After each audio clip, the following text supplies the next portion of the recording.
शराब पीता है, माना कि आपका पति शराबी है, दुष्ट है, पर फिर भी आपका पति है। इसलिए पत्थर में यदि भगवान को देख सकती हो तो पति में भी भगवान को देखने का अभ्यास करो। जो पति कर रहा है उसके कर्मों का फल उसे मिलेगा, जो आप कर रही हो वो आपके कर्मों का फल आपको मिलेगा। इसलिए पति के साथ बुरा व्यवहार ना किया जाए, नहीं तो उसका दंड मिलेगा। और पुरुष को भी चाहिए कि पत्नी के साथ बुरा व्यवहार ना हो, नहीं उसका भी दंड हमें मिलता है। अर्थात पति और पत्नी कैसे हों? भगवान राम और सीता, भगवान राम और सीता कैसे रहते थे? एक दूसरे के पूरक हैं। पत्नी हमेशा पति की पूरक रही है और पति हमेशा पत्नी का पूरक रहा है। अकेली स्त्री भी किसी काम की नहीं और अकेला पुरुष भी किसी काम का नहीं। दोनों जब मिलते हैं तो 100 होते हैं, नहीं तो 50-50 हैं। इसलिए आप दोनों शक्ति हैं, अकेले नहीं। भगवान राम और सीता दोनों पति पत्नी थे, कितने आनंद से रहते थे। कृष्ण और रुक्मणी कितने आनंद से रहते थे। कृष्ण और राधा, राधा भी पत्नी है, भगवान की विवाह हुआ है।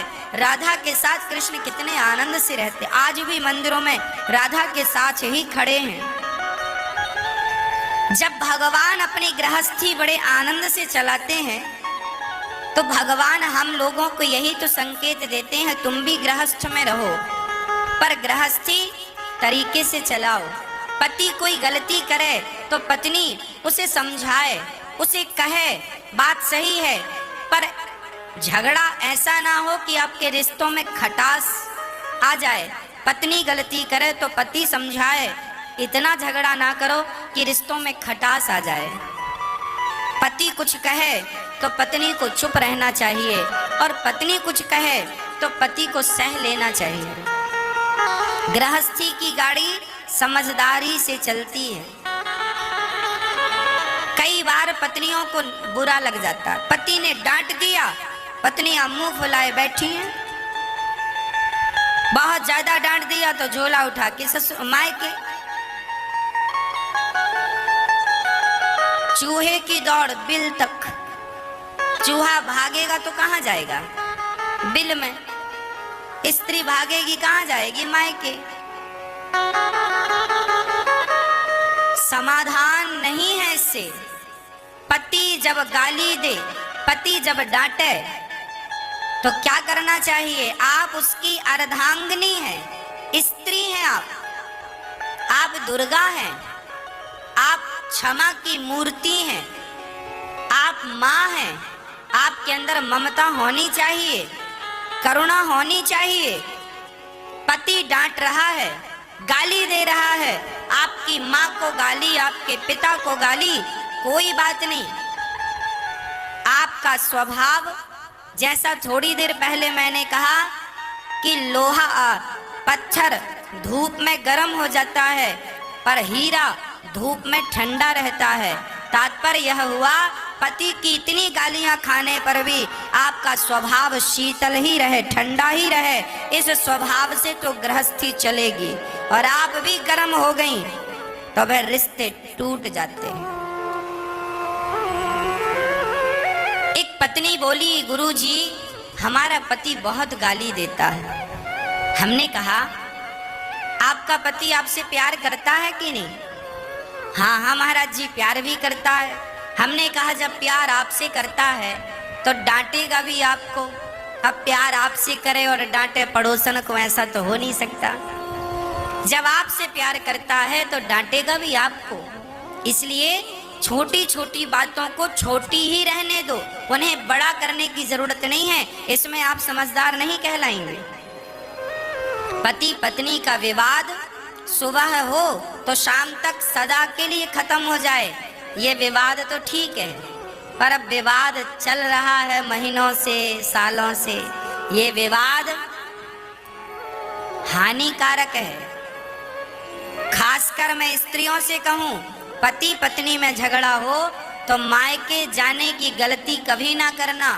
मायके वाले आपको रख लेंगे, आपको कहेंगे कि अब ससुराल मत जाना, पर कब तक रहोगी अपनी माँ के पास? कब तक रहोगे अपने भाई के पास? कब तक रहोगे? महीने भर रहोगे, 2 महीने रहोगे?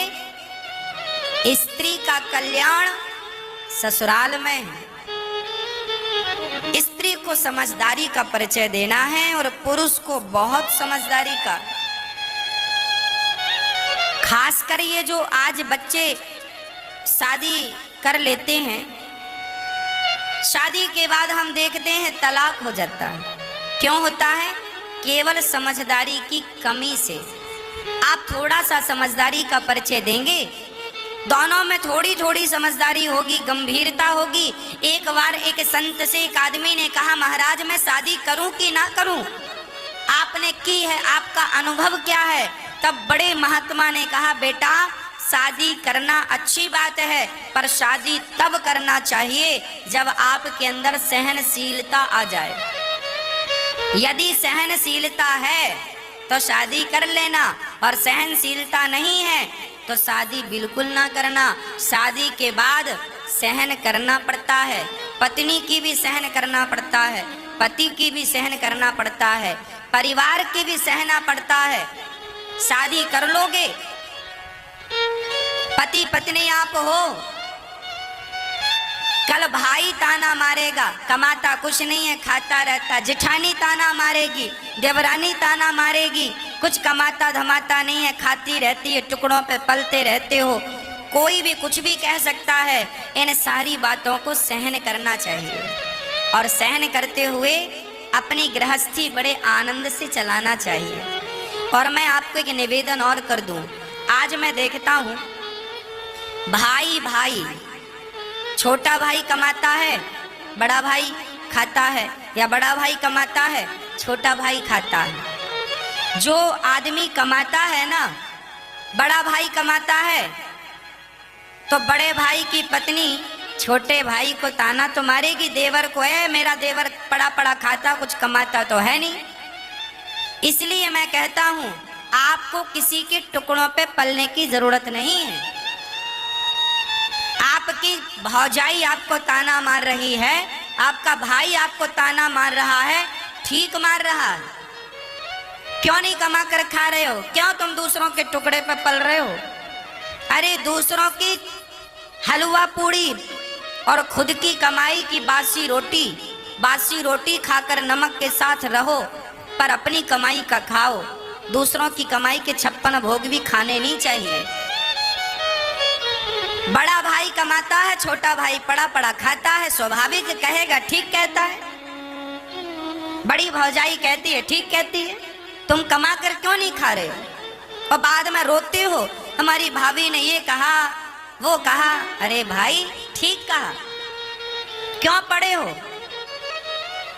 क्यों नहीं कमाते हो?